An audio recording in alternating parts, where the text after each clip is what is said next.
예, 오늘 우리에게 주신 하나님의 말씀은 사도행전 제13장 1절에서 3절까지 말씀입니다. 예, 사도행전 제13장 1절에서 3절까지 말씀. 어린이들은 그냥 가만히 계세요. 네, 가만히 있으세요. 예, 괜찮아요. 가만히 있어요. 예, 아무것도 하지 말고 가만히 있어도 돼요. 네. 자, 성경 찾으신 분들은 자리에서 일어서 주시기 바랍니다. 어린이들은 그냥 일어서세요.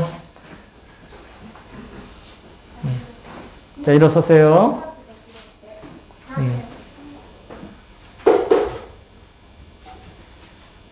자, 그럼 우리 같이 성경 읽겠습니다. 시작.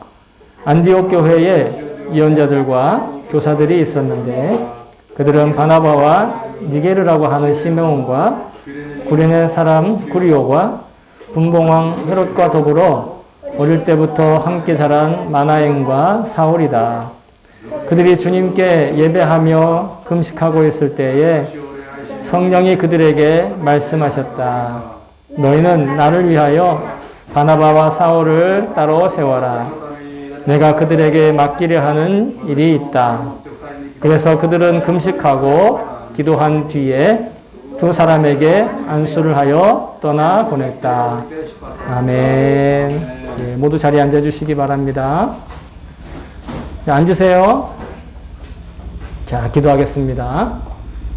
좋으신 하나님, 이 시간 두렵고 떨리는 마음으로 주의 말씀을 들고 이 자리에 섰습니다. 하나님, 주님이 사랑하시는 백성들이 주의 말씀을 듣기를 원합니다. 이미 우리 안에 살아계신 성령님께서 이 부족한 종이 사람의 말로 전할 때 하나님의 말씀으로 들을 수 있는 놀라운 기적을 베풀어 주시옵소서. 2000년 전 성령님께서 우리에게로 오셨을 때처럼 오늘도 이곳에 성령님 임하셔서 불이 임하는 예배, 그리고 예배다운 예배, 또 하나님께서 기뻐하시는 예배 시간, 말씀 시간 될 수 있도록 도와주시옵소서. 감사드리며 예수님의 이름으로 기도합니다. 아멘. 할렐루야. 네. 자, 어린이들은 손 가만히 있고 그냥 듣기만 하세요. 네, 옆에 사람 말 안 해도 돼요. 자, 목사님이 빨리 끝낼 수 있도록, 네, 빨리 끝내면 여러분도 좋아요. 그러나 오늘 말씀의 핵심은 정확하게 전할 수 있도록 우리 같이 협조해 주시기 바랍니다. 아멘. 자, 어린이 여러분, 아멘. 예, 오늘은 예상하지 못하게 우리가 같이 어린이들과 같이 드리는 특별한 예배가 되었습니다. 아주 의미 있는 예배라고 생각합니다. 왜냐하면 오늘이 바로 성령 강림주일이고 또 그 성령께서 그 수많은 사람들을 어떻게 역사하셨는지에 대해서 함께 나누는 시간이기 때문입니다. 교회 역사 가운데 우리를 그리스도인들이라 부르는데 가장 처음 그리스도인이라고 불린 교회의 사람들은 바로 안디옥 교회의 사람들이었습니다. 오늘 성경에 나오는 이 안디옥이라는 도시에 세워진 교회의 성도들이 기독교 역사상 가장 처음 그리스도인들, 즉 크리스천이라고 하는 이름을 얻게 되었죠. 그리고 그 교회에 오늘 교회의 지도자들이 있었다라고 얘기하면서 5명의 이름이 나옵니다. 그 중에 두 사람은 우리가 잘 알고 있는 바나바와 사울이고요. 나머지 3사람의 모습들을 통해서 그들이 어떻게 안디옥 교회의 성도들이 그리스도인으로 불리게 되었는가라고 하는 것을 분명히 알 수 있게 되었습니다. 보시면 바나바 다음에 나오는 이름이 니게르라 하는 시므온이라는 사람입니다. 첫 번째. 여기서 말하는 니게르라는 말은 영어로는 좀 좋지 않은 말로 이게 발전이 되는데 여러분 니그로라고 하는 단어가 있어요. 그게 흑인들을 지칭하는 단어입니다. 피부가 검은. 그 어원이 되는 게 바로 이 니게르라는 말입니다. 다시 말해서 오늘 성경에 나오는 이 시므온은 피부 색깔이 검었던 사람이었다라는 것이죠. 그래서 혹자들은 어떤 해석은 이 니게르라고 하는 시므온은 당시에 그 지역에 노예로 팔려온 사람 중에 한 사람일 것이다. 이렇게 추측을 하기도 합니다. 어쨌거나 이 사람이 어떤 신분이었든지는 상관없지만 분명히 이 중동 아시아인들 중심으로 있던 그 지역에 검은 피부를 한 사람이 교회를 나왔다. 그리고 그것도 그가 예언과 또 사람들을 가르치는 교사의 그런 역할을 하고 있었다라고 하는 것입니다. 굉장히 놀라운 일인 것이죠. 우리는 그냥 한번 읽고 지나가는 구절이지만 사실 안디옥 교회에 굉장히 이 포용력 있는 그런 모습을 볼 수 있다라는 것입니다. 또한 다음으로 나오는 사람이 루기오라는 사람인데 이 루기오라는 사람은 구레네 사람이다라는 설명이 붙어 있어요. 여기서 말하는 구레네는 오늘날의 저기 북아프리카, 그러니까 스페인 바로 밑에 북아프리카 지역에 보면 리비아라는 나라가 있습니다. 오늘날에도. 그 리비아의 한 도시의 이름이 당시에 아주 크게 사람들이 많이 모이던 도시의 이름이 이 구레네, 실제 이름은 키레네라고 얘기하는데 우리 예수님이 십자가에 달려 돌아가실 때 예수님이 혼자 십자가를 끝까지 다 지고 골고다로 올라가지 못하고 중간에 누군가 도와줬지요. 그 사람이 바로 구레네 시몬이라고 하는 사람인데 이 시몬이라고 하는 사람의 출신이 바로 구레네, 키레네였다라는 것이죠. 그만큼까지 멀리 유대인들이 가서 살았는데 그 거리가 굉장히 멀다라는 것입니다. 다시 말해 안디옥에서 구레네에서 이렇게 오기까지는 굉장히 많은 여행을 하고 그 지역에 정착을 해야 되는 사람이었는데 그 먼 지역의 출신지도 그러니까 나라를 초월한 나라의 관계를 초월한 성도들이 함께 모인 어떻게 보면 국제적인 그런 교회였다고도 할 수 있을 것입니다. 또 세 번째로 마나엔이라고 하는 사람이 나오는데 이 마나엔은 여기 보시면 이 분봉왕 헤롯과 더불어 어릴 때부터 함께 자란 사람이다 이렇게 되어 있어요. 여기 분봉왕 헤롯이 누구냐면 우리 지난주일에 베드로를 죽이려다가 실패하고 대신 자기가 하나님 앞에 영광 돌리지 않고 대신 죽임을 당한 천사에게 침을 당한 그 헤롯 아그리파 1세를 바로 분봉왕 헤롯이라고 성경은 따로 이야기를 하는데 그 헤롯과 어려서 같이 자랐다라는 것은 그 헤롯 집안과 아주 최측근의 사람이었다라는 것이에요. 다시 말하면 좀 우리가 생각하기엔 의아한 대목이죠. 왜냐하면 헤롯은 교회를 박해하려고 했고 그 헤롯의 최측근은 오히려 교회의 리더가 되어 있다. 뭔가 좀 알맞지 않는, 걸맞지 않는 그런 내용입니다. 따지고 보면 사상적인 차이가 엄청났다라는 것이에요. 생각의 차이. 그런 사람들이 함께 모여 있었다라는 것이죠. 그런데 이 마나엔이라고 하는 사람이 이 교회의 리더가 되었다라는 것을 보면서 제가 문득 떠오른 예수님의 제자들이 있는데 그 예수님의 제자들 중에 마태라고 하는 사람이 있어요. 마태라고 하는 사람의 직업이 세리였습니다. 우리는 세리 그러면 삭개오가 제일 먼저 생각이 나죠? 그런데 이 마태도 세리였습니다. 근데 그 세리는 당시에 로마 제국의 공무원이에요. 즉 로마 제국에 충성하는 사람입니다. 그런데 예수님의 제자들 가운데 이런 사람이 있어요. 열심당 시몬이라고 하는 사람이 있어요.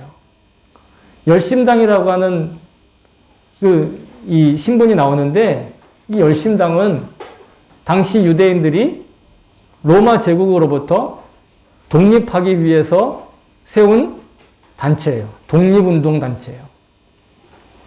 근데 그 독립운동단체에 속해 있던 사람과 그래서 그들의 최종 목표는 로마 제국의 그 간섭에서 벗어나는 거예요. 로마 제국의 지배에서 벗어나는 게 열심당원들의 목표입니다. 그런데 로마 제국이 있어야 먹고 사는 사람이 바로 세리 마태였습니다. 근데 두 사람의 사상에 그리고 정치적인 입장의 차이가 사실은 너무 극단적인 거죠. 그런데 그 둘이 예수님의 제자였다라는 것이에요. 이처럼 복음과 그리스도의 약속과 예수님의 그 말씀은 피부색을 초월하고 국경을 초월하고 또한 사람들의 생각과 입장과 정치적인 목표를 초월하는 그런 놀라운 능력, 그 놀라운 하나됨을 우리에게 허락해 주신다라는 것입니다. 그런데 예수님께서 이렇게도 하시고 성경도 오늘 우리에게 이렇게 말씀하십니다. 성경 갈라디아서 3장 28절에 보시면 너희는 유대인이나 헬라인이나 종이나 자유인이나 남자나 여자나 다 그리스도 예수 안에서 하나이니라. 아멘. 우리가 여기는 뭐 한국 사람, 일본 사람 이런 표현은 없지만 아마 오늘날 사도 바울이 우리에게 이야기를 했다면 한국 사람이든 일본 사람이든 중국 사람이든 미국 사람이든 상관없이 어디에서 하나라고요? 그리스도 예수 안에서 하나다. 즉 우리가 하나 될 수 있는 건 어떤 힘에 의해서 아니면 생각에 의해서 혹은 돈에 의해서 아니면 국적에 의해서 하나 되는 것이 아니라 예수님으로 그리스도의 약속으로 하나 된다. 이렇게 구원을 받은 우리 모두가 다 그리스도 안에서 하나 되었기 때문에 그래서 그리스도인이라고 불리는 것입니다. 또 그리스도인이라고 불릴 수 있는 우리를 하나 되게 하신 것을 성경은 또 이렇게 얘기를 하고 있어요. 고린도전서 12장 13절에 보시면 거의 같은 내용인데 보십시오. 우리가 유대인이나 헬라인이나 종이나 자유인이나 다 한 성령으로 세례를 받아 한 몸이 되었고 또 다 한 성령을 마시게 하셨느니라. 아멘. 한 분 성령에 의해서 우리가 세례를 받아서 한 몸이 되고 그 한 성령을 우리가 마신다라는 것이에요. 성령님을 마신다라는 표현을 쓰고 있어요. 다시 말해 성령으로 인해서 우리가 하나 되는 거예요. 그리고 오늘 우리가 지키는 이 성령 강림 주일이 바로 우리를 하나 되게 하신 성령님이 이 땅에 오신 것을 기억하는 것이죠.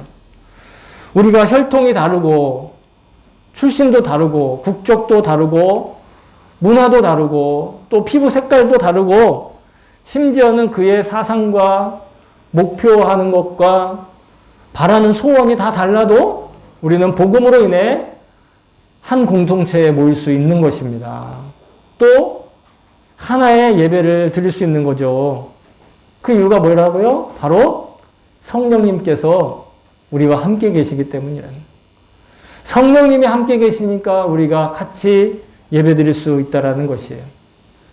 오늘 본문은 이렇게 각양각색의 리더들이 함께 금식하면서 성령님의 음성을 들었다 이렇게 고백하고 있습니다.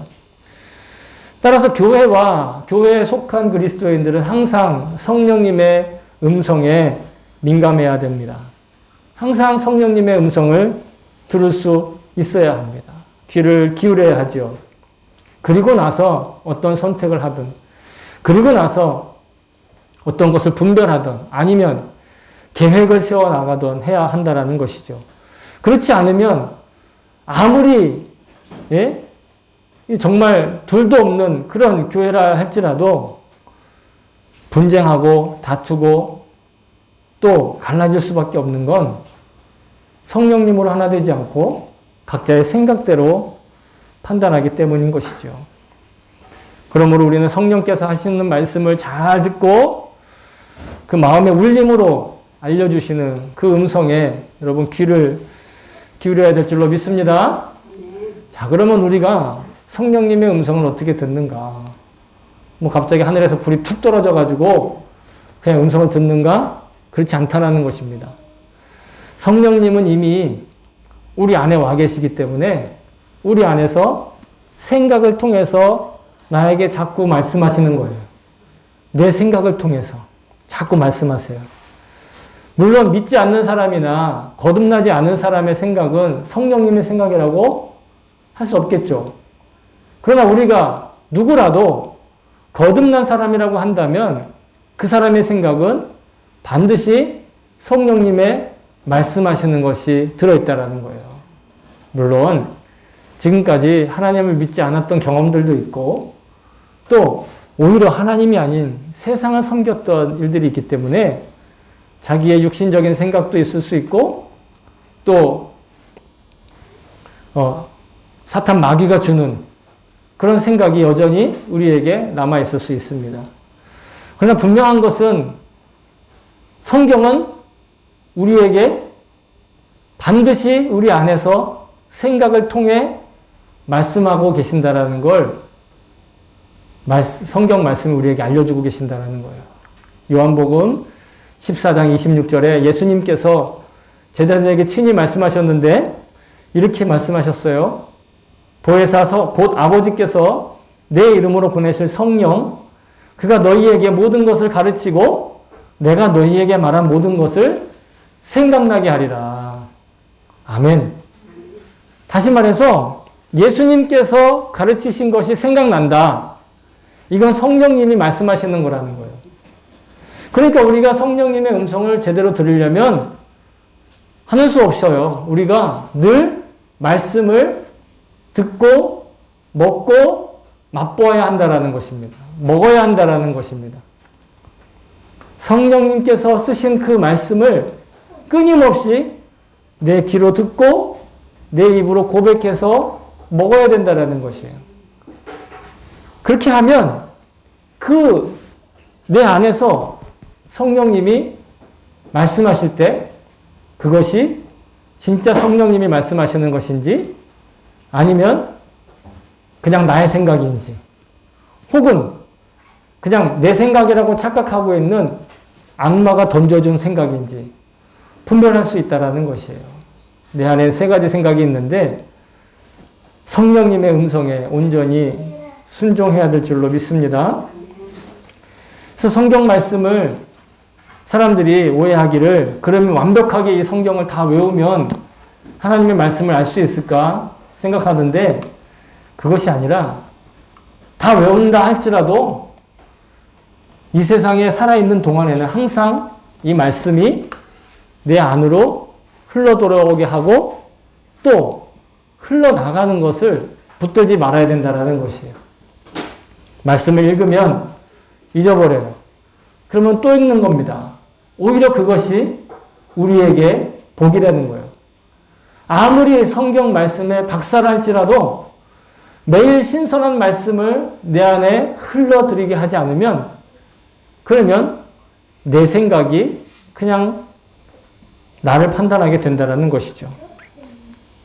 그리고 이렇게 주님의 말씀을 듣고 주님께서 주시는 생각에 순종하기로 기도하면 오늘 본문에서와 같이 성령님께서 우리에게 주시는 사명을 깨우치게 된다는 거예요. 깨우칠 뿐만 아니라 이것은 전 깨우친다라고 표현했지만 실은 발견하게 되는 것이에요. 내 삶에서 내게 주신 사명들을 찾아가는 것입니다. 오늘 본문에도 보시면 이 다양한 배경을 가진 이 다양한 출신에 있는 사람들이 성령에 의해서 하나에 모여서 기도했을 때 성령님께서 그들에게 친히 말씀하셨죠. 그리고 사명을 주십니다. 사명을 구별하여 주신다라는 거예요. 자, 그런데 우리가 여기서 오해하지 말아야 될 것이 있는데 그것은 바울과 바나바가 혹은 바나바와 사울이 뭔가 특별한 능력을 가졌습니까? 아니면 그가 뭔가 대단한 영적인 파워가 있으니까 그들을 구별했다. 이렇게 생각할 수 있는데 그것은 오해라는 것이죠. 그렇지 않고 하나님께서, 성령님께서 바나바와 사울을 구별하실 때 그들을 구별하신 기준은 그들에게 맞는 고유한 사명을 맡기신다는 거예요. 마찬가지로 오늘날 우리에게도 우리가 뭔가 특별한 능력을 가지고 있어야만, 아니면 특별한 뭔가 능력, 파워를 가지고 있어야만, 성품을 가지고 있어야만 하나님께서 우리에게 사명을 주시거나 삶을 구별해 주시는 게 아니다라는 거예요. 이미 우리에게는 각자 고유한 사명들을 하나님이 맡겨주셨다라는 것이죠. 마태복음 25장에 보면 달란트 비유가 나와요. 여러분, 달란트 비유 굉장히 유명하죠? 그리고 달란트 비유를 들으면서 그것을 그냥 재능이라고만 해석을 하는 경우가 많아요. 그래서 어떤 사람은 재능을 많이 가졌고, 어떤 사람은 재능을 많이 못 가졌고, 어떤 사람은 재능이 거의 없고, 이렇게만 생각을 한다라는 것이죠. 근데 저는 이 말씀을 묵상하면서 그 달란트는 우리에게 재능이 아니라 우리의 삶의 자리며 우리의 사명이다. 그렇게 여깁니다. 어떤 사람에게는 하나님께서 5달란트라는 사명을 주시고, 어떤 사람에게는 2달란트를 사명을 주시고, 1달란트라는 사명을 주시는데, 놀랍게도 그 사명에 순종해서 5달란트를 남긴 사람이나 2달란트를 남긴 사람이나 하나님의 주인의 반응은 똑같았다라는 것이에요. 1달란트 받으면 순종을 안 했기 때문에 그 반응이 달랐지만, 주인에게 순종한 5달란트 받은 종과 2달란트 받은 종에 대한 평가가, 주인의 평가가 동일했다라는 것입니다. 어떻게 해요? 이렇게요. 그 주인이 이르되 잘하였도다 착하고 충성된 종아, 네가 작은 일에 충성하였음에 내가 많은 것을 내게 맡기리니 내 주인의 즐거움에 참여할지어다 하고, 이게 5달란트 받은 사람만 아니라 2달란트 받은 사람도 이런 칭찬을 받았다라는 것이에요.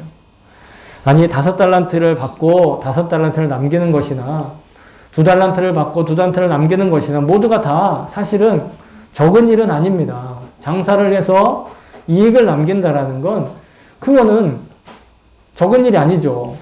여기서 여러분 5달란트를 받은 사람이 5달란트를 남겼다라는 건 그가 가져온 돈이 10달란트란 얘기예요. 5달란트를 가져갔는데 5달란트만 도로 가져온 게 아니라 남긴 게 5달란트라고요. 그럼 몇 달란트 가져온 겁니까? 10달란트를 가져온 거예요. 이거 장사했을 때 엄청나게 이문을 남긴 건 아닙니까? 또 2달란트도 마찬가지고요. 그런데 뭐라고요? 적은 일에 충성했다는 거예요. 이 얘기는 뭐냐면 하나님은 우리에게 사명을 주시는데 그 사명에 맞게끔, 그 사명에 알맞게 순종만 하면, 그러면 하나님은 그냥 더 이상 묻지도 따지지도 않고 칭찬하신다라는 거예요. 내가 얼만큼을 남겼느냐, 내가 얼마나 실력 있는 사람이 되었느냐, 우리 자녀들이 얼마나 대단한 사람이 되었느냐는 하나님의 관심사가 아니라는 겁니다. 그건 내 관심사예요. 하나님의 관심사는 내게 맡겨진 그 사명을 버려두지 않고 나가서 그 사명대로 순종했느냐 하지 않았느냐의 차이만 있다라는 것이에요. 1달란트 받은 사람이 나가서 1달란트 벌어왔으면 됐죠. 그게 뭐 적게 받은 게 문제가 되고 실력이 없는 게 문제가 되는 게 아니다라는 거예요. 하나님은 우리에게 각자 맞는 국가의 출신을 주시고 집안에서 태어나게 하시고 알맞는 피부색을 주시고 알맞는 능력도 주시고 알맞는 말도 주시고, 여러분, 우리가 어떤 집안에 태어났더라도 어떤 국적으로 태어났더라도 뭐 태어났는데 5달란트 집안인 사람이 있고 1달란트 집안인 사람이 있어요. 태어났는데 국민소득이 5달란트인 나라도 있고 1달란트인 나라도 있고 그보다 못한 나라도 있는 거예요. 태어났는데 5달란트의 피부색을 가진 사람도 있고 2달란트의 피부색을 가진 사람도 있더라는 거예요. 그러나 그곳에서 내가 가지고 있는 것, 내게 주어진 그 삶의 자리를 포기하지 않고 그것을 함부로 비교하지 않고 그것에 대해서 함부로 평가절하하지 않고 있는 그대로 그 사명 그대로 순종하는 사람들에게 하나님 칭찬하신다라는 거죠. 우리가 더 특출난 사람이 되거나 뭐 특별한 사람이 되거나 어떤 실력자가 되는 것을 하나님 보시는 것이 아니라 그건 사람들만 보고 하나님이 보시는 건 그가 맡은 달란트 있는 그대로 그 사명 그대로 순종하는 사람, 그런 사람을 하나님 찾으신다라는 것이죠. 우리가 어떻게 그런 일에 순종할 수 있습니까? 내 능력이 아니라 오직 성령님의 인도하심으로, 오직 성령님께서 하나 되게 하신 것으로, 오직 성령님의 말씀으로만 순종하게 되는 줄로 믿습니다. 여러분, 1738년 5월 24일은 우리 감리교인들에게 있어서 매우 중요한 날입니다. 왜냐하면 그날 이 감리교 운동을 시작했던 존 웨슬리 목사님이 이 복음적으로 회심하며 다시 한번 거듭난 날이기 때문이죠. 그날의 일기를 여러분에게 잠깐 소개하도록 하겠습니다. 이 존 웨슬리 목사님 매일 일기를 썼는데 1738년 5월 24일 일기입니다. 그 중에 일부입니다. 잘 들어보시기 바랍니다. 저녁에 마음이 별로 내키지 않았으나 나는 올더스게이트 거리에서 모이는 한 교회의 집회에 참석했다. 그때 어떤 사람이 로마서에 대한 루터의 서문을 읽고 있었다. 8시 45분쯤 되었을 때 그리스도를 믿는 신앙을 통해 하나님께서 우리 마음에 역사하심으로써 일어나는 변화에 대하여 설명을 할 때 내 마음이 이상하게 뜨거워지는 것을 느꼈다. 내가 그리스도를 믿고 있었고 그때 나는 예수 그리스도를 통해서만이 구원을 얻을 수 있다는 확신을 얻게 되었다. 그리고 그리스도께서 내 죄를 사하여 주시고 나 같은 죄인이 그 죄마저도 또한 죄와 사망의 법에서 구원해 주셨다는 확신을 가지게 되었다. 1738년 5월 24일. 바로 내일이 존 웨슬리 목사님의 그 회심을 기념하는 날입니다. 그래서 감리교회는 항상 이 5월 24일이 끼어있는 주일을 기억하면서 그의 회심을 다시 한번 기억하는 것이죠. 우리 감리교 운동을 시작했던 이 웨슬리 목사님은요, 모태신앙이었습니다. 그리고 아주 전통적으로 대대로 경건한 목회자 가정 집안에서 태어났고, 이 어려서부터 매우 엄격한 신앙 교육을 받으면서 자라났어요. 그리고 그가 장성해서 옥스퍼드 대학에 진학해서도 여전히 그는 친구들과 함께 홀리 클럽이라고 하는 이 금요일 밤마다 모이는 야성회라고 불리는데 홀리 클럽을 만들어서 경건한 신앙생활을 아주 목숨을 지키듯 지켰습니다. 그때 그 친구들이 웨슬리와 함께 모이는 그 사람들을 보면서 아주 놀리면서 조롱하면서 붙여준 별명이 규칙쟁이라고 하는, 방법쟁이라고 하는 그런 뜻의 메서디스트라고 하는 말을 별명을 지켜주었습니다. 그랬던 그가 학교를 졸업하고 선교사가 되어서 미국 조지아주에 선교 활동을 떠났다가 완전 실패하고 다시 영국으로 돌아오게 됩니다.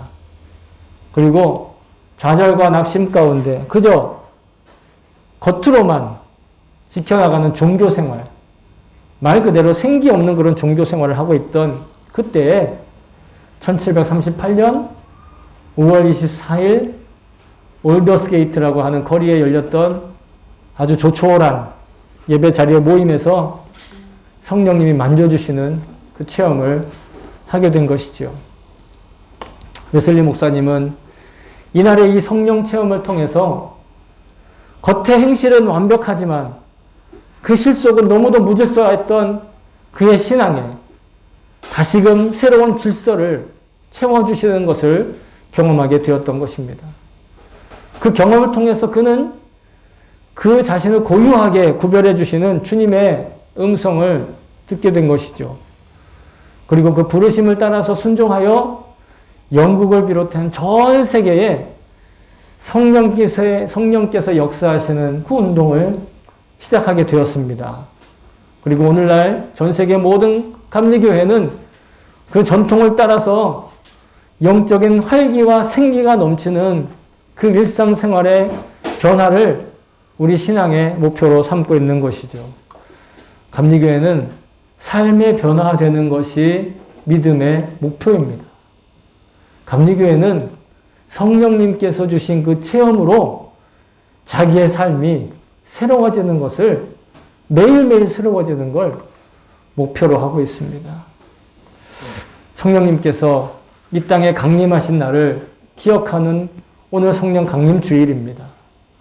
또 그때 2000년 전에 동일하게 우리에게 내리셨던 그 성령께서 우리에게 280여 년 전 그 성령님께서 어루만져 주신 그 웨슬리의 그 체험을 기억하는 오늘 주일을 또 같이 맞이하게 됩니다.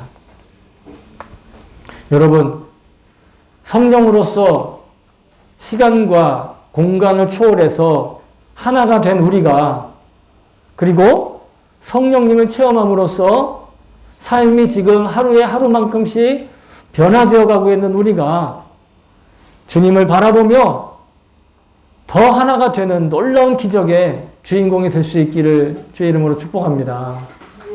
또한 교대교회 지도자들이 성령의 음성을 듣고 전도와 선교의 일꾼으로 바나바와 사울을 구별한 것을 기억합니다. 우리의 변화된 일상, 또 거룩하게 구별해 주신 우리의 일상을 통해서 언제나 어디서나 선교와 전도를 위해서 하나가 되는 우리의 삶과 교회 현실이 되기를 주의 이름으로 축복합니다. 자, 사랑하는 성도 여러분, 결론 맺습니다. 가장 먼저 그리스도인으로 불렸던 안디옥 교회의 성도들은 성령으로 하나 되어 있었습니다. 오직 그리스도를 바라보는 일이라면 인종도, 언어도, 문화도, 피부색도, 심지어는 그의 사상과 신념의 차이까지도 서로 보듬어 줄 수 있는 공동체였습니다. 그래서 그들은 그리스도인이라고 불렸던 것입니다. 성령님의 음성을 듣고 순종함으로 선교하는 교회, 전도하는 공동체가 되었습니다. 여러분, 오늘날 여전히 세상은 갈등하고 분쟁합니다. 위기의식과 세상의 앞날을 희망적으로 보기보다는 비관적으로 보는 생각들이 더 우세합니다. 그러나 분명한 것은 여러분, 그럼에도 하나님의 나라는 오늘도 하루만큼 가까워진다는 사실입니다. 저와 여러분이 성령으로 하나 된 이 안디옥 교회의 후손으로서 성령님이 가슴 뜨겁게 해주시는 체험으로 이 세계를 정결하게 하는 존 웨슬리의 후예로서 자긍심으로 믿음 생활을 지켜갈 수 있기를 소망합니다. 언제나 주님 바라보며 성령님의 음성에 순종함으로 구별된 우리를 사단은 결코 우리의 털끝 하나라도 해하지 못할 것을 믿습니다. 오직 주님 바라보며 성령으로 거룩하게 구별된 자기 자신을 가슴 뜨겁게 체감할 수 있는 저와 여러분 될 수 있기를 주의 이름으로 축복합니다. 아멘. 어린이들 아멘. 아멘.